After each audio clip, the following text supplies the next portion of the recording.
Un país donde una ladera lleva siglos en llamas. Nadie lo encendió. Nadie puede apagarlo. Esto es Azerbaiyán, un país a orillas del mar Caspio que el resto del mundo sigue olvidando. Un lugar donde la gente sumerge sus cuerpos en petróleo crudo, negro y caliente para curarse. Donde una nación de mayoría musulmana otorgó el derecho al voto a las mujeres 2 años antes que Estados Unidos. Donde la capital se encuentra a un nivel inferior al del propio mar. Conocerás las 15 razones por las que llaman a esta tierra la Tierra del Fuego. Las mujeres de Azerbaiyán poseen una belleza cautivadora que refleja la rica historia de cruces de caminos de su patria. Magníficamente situado entre Europa del Este y Asia Occidental, sus rasgos suelen presentar una sorprendente mezcla de rasgos caucásicos y de Oriente Medio. Expresivos ojos oscuros en forma de almendra, abundante cabello negro azabache y una postura innatamente elegante. Más allá de su apariencia física, es su aura única lo que realmente los define. Antes de la boda, hay una noche que pertenece a la novia. Se llama Henayte Kinayakti, cuando las mujeres se reúnen para teñir las manos de la novia con henna, y la familia del novio lleva una bandeja decorada por toda la ciudad hasta su casa. La concha está cargada con henna, 2 velas, azúcar, té, dulces, fruta y un par de zapatos. Cada elemento representa dulzura, luz o un deseo para el futuro de la pareja. En la región de Gazik, las familias incluso traen una sorpresa: una rama seca adornada con frutas y dulces. En Shaki es el banquete de la novia. En Tobus, ellos lo llaman la demostración de la chica.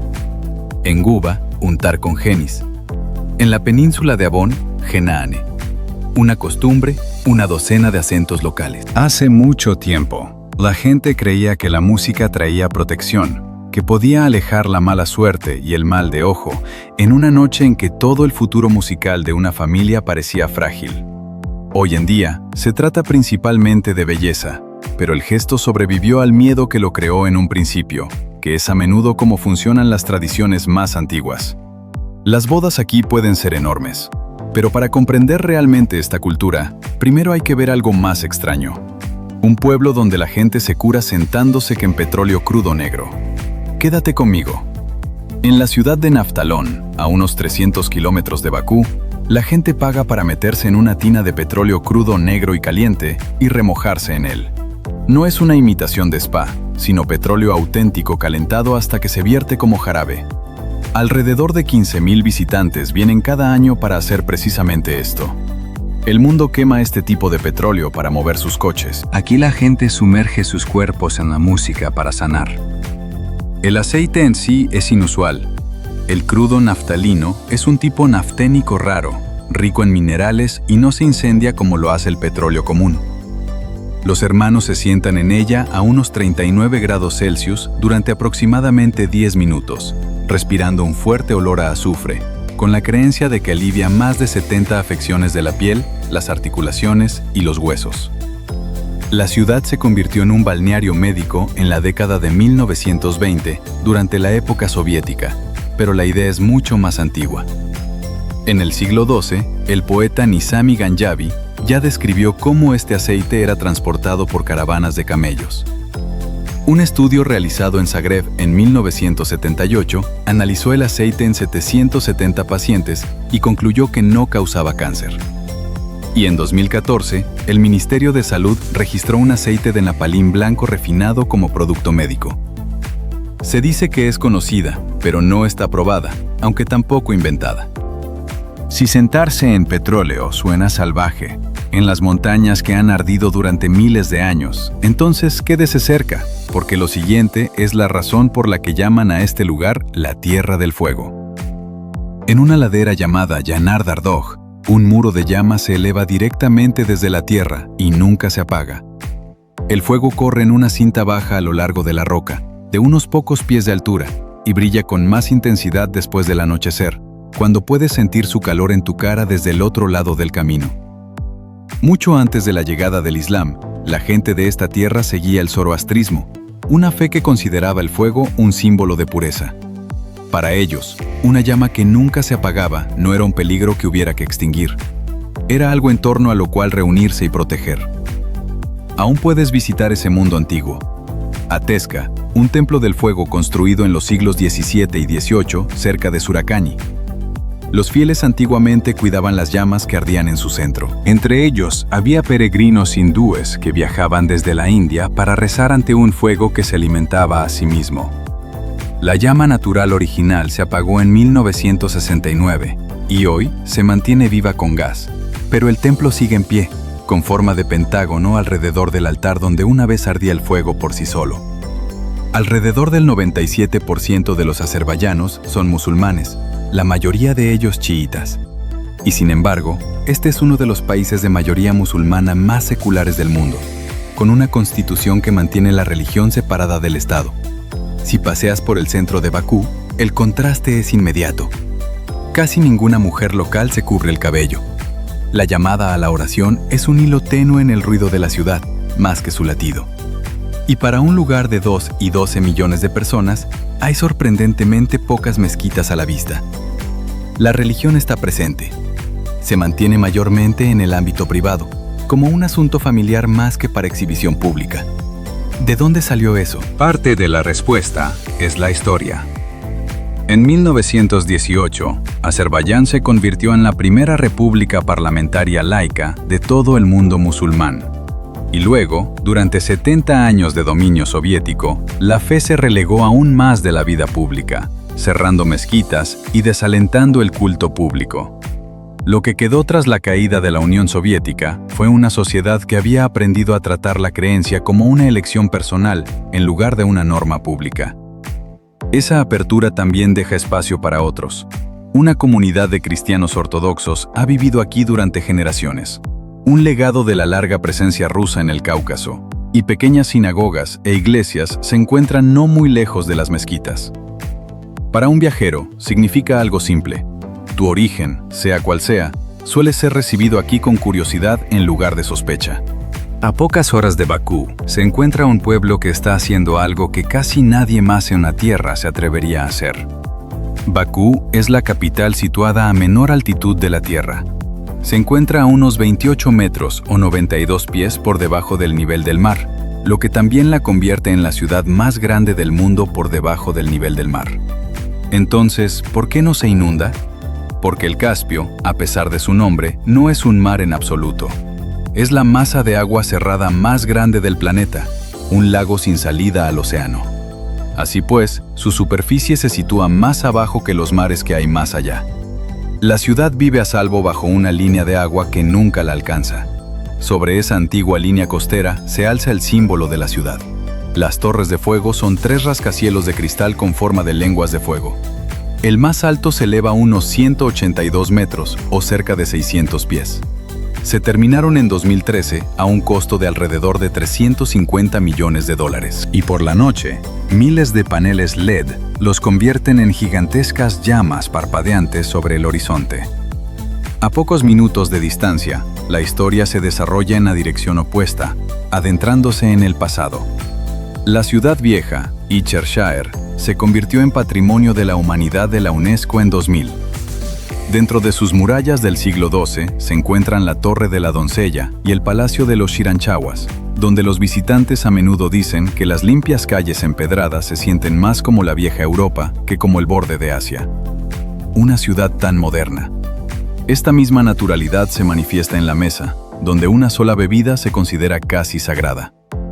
En Azerbaiyán, el té no es una bebida que se ofrezca, es la bebida. Lo primero que recibe un invitado y la señal más clara de bienvenida.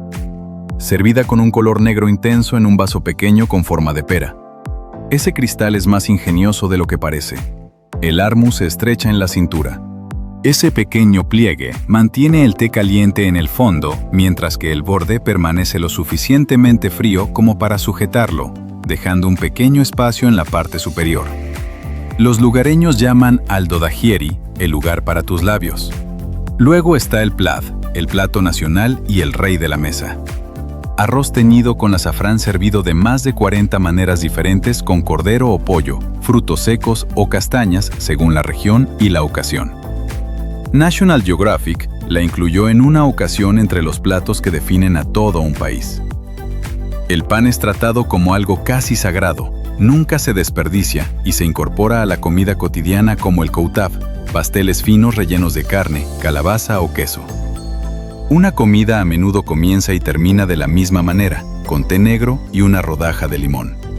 Una cena completa para dos cuesta entre $35 y $40 en la capital, menos de lo que cuesta un solo plato en muchas ciudades occidentales. Cabría esperar que un lugar tan hospitalario fuera predecible. No es porque esperes a que veas lo que hace el suelo a continuación. De los aproximadamente 700 volcanes de lodo que hay en todo el planeta, cerca de la mitad están en Azerbaiyán, entre 300 y 400 de ellos. Ningún otro lugar en la Tierra se acerca a esa concentración musical. Y estos volcanes rompen todas las reglas que uno esperaría. No entran en erupción con lava ni fuego. Empujan lodo y gases espesos, fríos y grises. Y la mayor parte del tiempo apenas se mueven. Solo gorgotea y respira en la superficie como algo medio dormido. Puedes acercarte a uno pequeño y ver cómo parpadean burbujas grises que se abren y se cierran. Entonces, de vez en cuando, uno de los conos más grandes atrapa su propio gas que escapa y lanza una breve torre de llamas a cientos de pies de altura en el cielo antes de volver a quedar en silencio. Más de un centenar de ellas se agrupan en la región de Gobustán, al suroeste de Bakú. ¿Por qué aquí, de entre todos los lugares, la misma fuerza que le da al país su fuego y su aceite?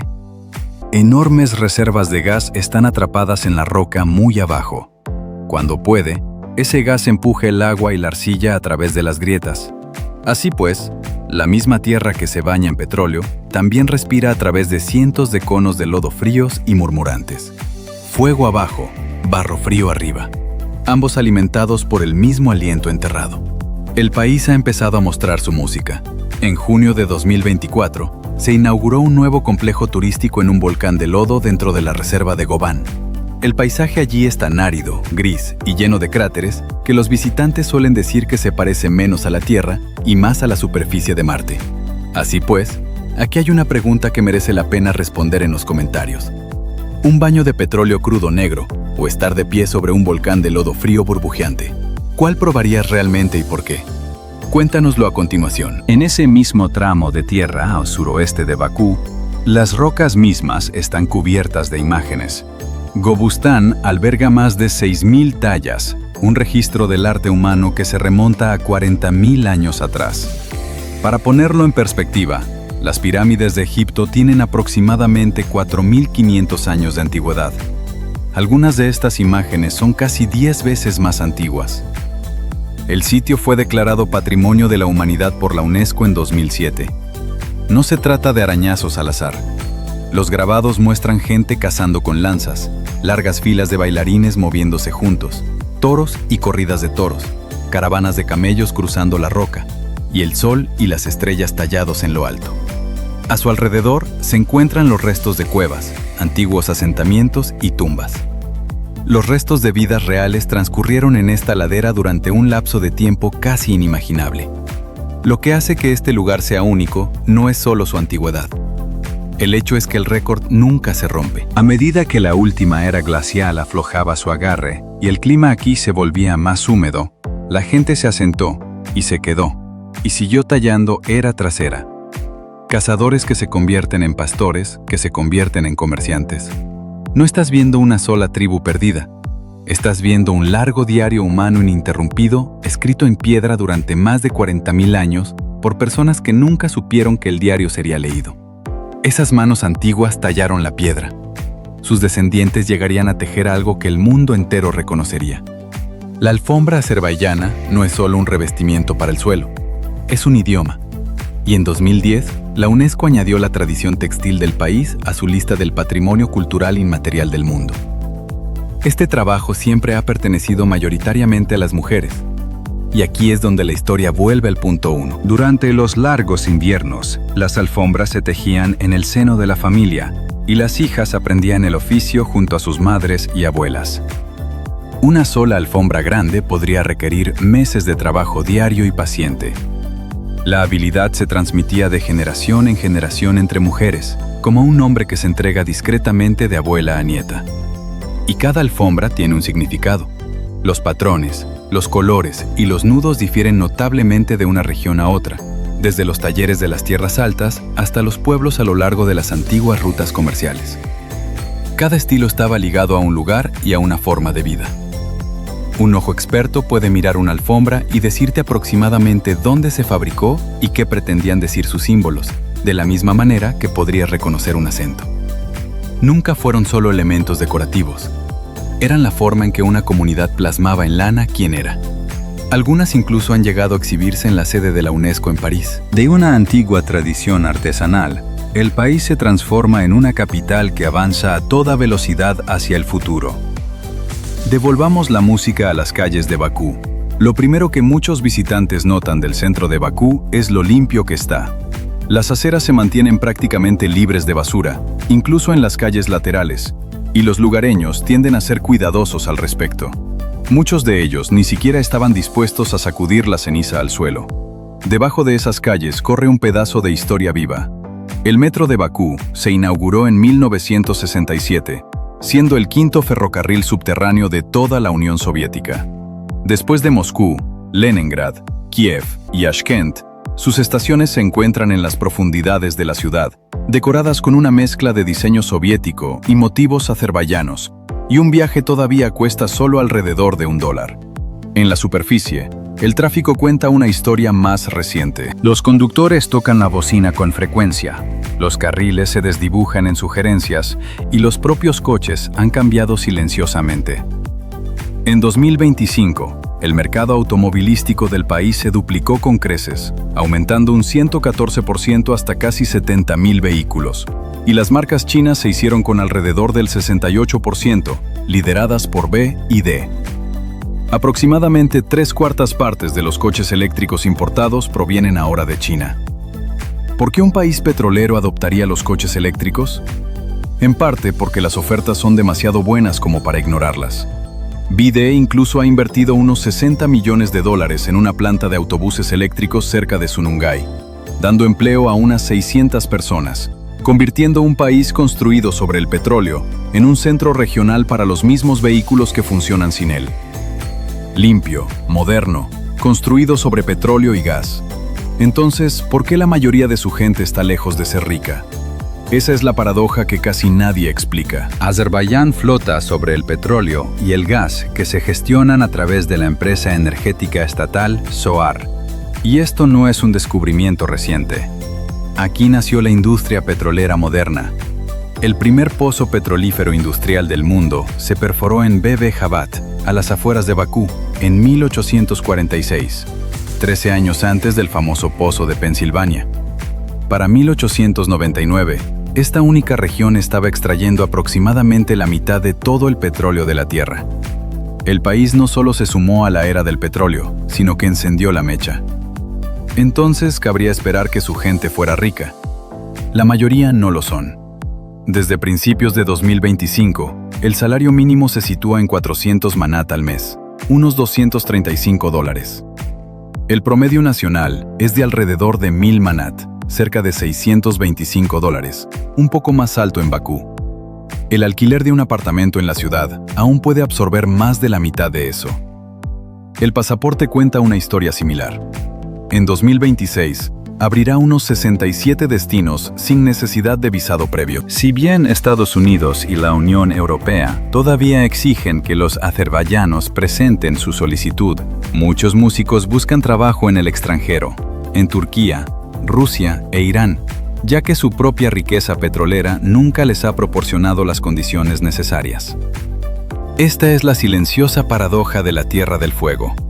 El país que le entregó al mundo su primer barril todavía observa cómo la mayoría de sus propias familias cuentan a cada hombre. Más allá de la riqueza, existe aquí un vínculo más fuerte que el petróleo, y eso explica las dos banderas que verás ondear por todas partes. El azerbaiyano es una lengua turca tan cercana al turco que un azerbaiyano y un turco a menudo pueden seguir la conversación del otro sin cambiar de idioma. Aquí la gente resume el vínculo con Turquía en 4 palabras: una nación, 2 estados.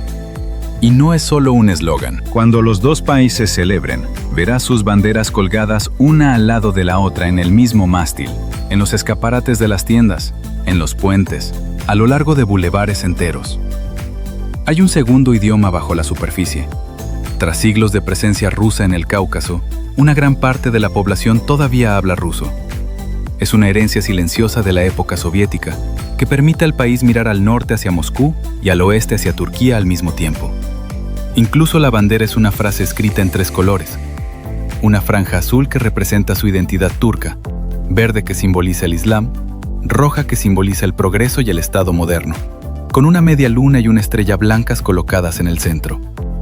La mayoría de las banderas nacionales muestran un país. Esta intenta explicar una, argumentando a raya sobre quiénes son realmente estas personas. Y los nombres tienen la misma mezcla. A las niñas a menudo se las llama Moral, Nigar o Sevda. Chicos, Ali, Yusef o Robe. Las raíces caucásicas y la tradición musulmana se fusionan en un solo aliento. Si te ha gustado descubrir este país recóndito, una suscripción rápida nos ayuda a seguir explorando lugares como este contigo. Para ver el alma de este país, tienes que dejar atrás la capital. En el verde noroeste se encuentra Sheki, cuyo Palacio del Khan, construido en 1797, fue declarado Patrimonio de la Humanidad por la UNESCO en 2019. Su gran maravilla está hecha de luz. La fachada del palacio alberga alrededor de 5.000 piezas de vidrio de colores incrustadas en madera tallada a mano, una celosía llamada shepka, ensamblada completamente sin un solo clavo ni una gota de pegamento. Los artesanos cortan y encajan la madera y el vidrio a mano con tanta precisión que toda la ventana se mantiene en su lugar. Y cuando sale el sol, esparce por habitaciones pintadas de suelo a techo con flores, cacerías y batallas. Fue construida para humillar al invitado antes de que el estafador pronunciara una sola palabra. Más arriba aún, vive en un mundo aún más antiguo. Canelig, en la región de Cuba, es el pueblo habitado de forma continua más alto del país, situado a unos 2.180 metros, más de 7.000 pies de altura en las montañas. En 2023, también se unió a la lista de la UNESCO. ¿Por qué un pueblo tan remoto sigue siendo importante para el mundo? Porque aproximadamente 2.000 personas hablan su propio idioma. El canalogue, idioma que no se encuentra en ningún otro lugar de la Tierra y que no tiene parientes cercanos entre las lenguas que lo rodean. Y aún viven como lo hacían sus antepasados, moviendo sus rebaños con las estaciones a lo largo de una ruta dolorosa de unos 200 kilómetros de longitud hasta los pastos de verano y de regreso antes de la nieve. Es un ritmo de vida más antiguo que la mayoría de los países que ven este video. Ciudades, montañas, pueblos antiguos. Pero la pregunta que casi todos los viajeros se hacen es más sencilla. ¿Es realmente seguro ir? Azerbaiyán es un país sorprendentemente seguro para la mayoría de los occidentales. La delincuencia es baja, la policía tiene una presencia constante en las calles, las mujeres caminan solas a casa por la noche sin mucha preocupación y casi no verás a nadie pidiendo limosna ni durmiendo en la calle en el centro de la capital. Esto no es solo una impresión halagadora. En los datos recopilados por la comunidad de Numeo, Bakú obtiene un índice de seguridad cercano a 70 con una tasa de criminalidad baja. Esa cifra independiente coincide casi exactamente con lo que dice casi todos los visitantes, que se trata de una ciudad tranquila y ordenada que transmite seguridad tanto de día como de noche. Y esta es la pregunta que los viajeros se hacen sobre Azerbaiyán más que ninguna otra. No se trata de lo barata que sea, ni de qué comer, sino de si un extraño, especialmente un estadounidense, sería realmente bienvenido aquí.